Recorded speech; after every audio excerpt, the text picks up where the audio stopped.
這屆賽事由國立新華高工甲東翔營造共同主辦，參賽隊伍來自全台各縣市以及外島。東翔營造長期推動籃球運動，持續舉辦全國高中籃球賽事，希望透過這個比賽，鼓勵學生培養運動習慣，也為基層球員提供更多實戰交流的機會。我們東翔杯115年度配合新華高工陳文陳校長的支持所以我們第11屆改成為東翔新工杯全國高中籃球邀請賽。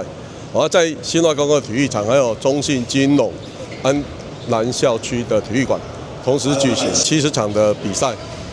也希望全國的高中職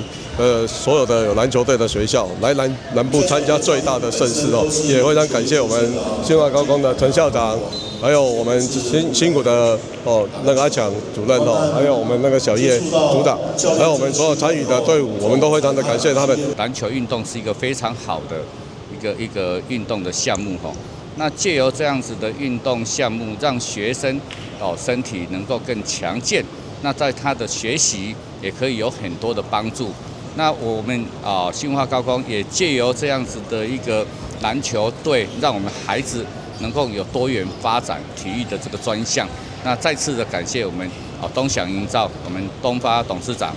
來支持我們這一項的活動。為了賽事順利進行，活動也得到上農副建設、大成體育用品、雲強工程、福範企業、所長茶葉蛋等15間企業熱情贊助。台南市議員李偉智、林冠維也攏到場致意，為參賽球隊加油打氣。看到今天來自全國的好手齊聚一堂，也期待各位有好的表現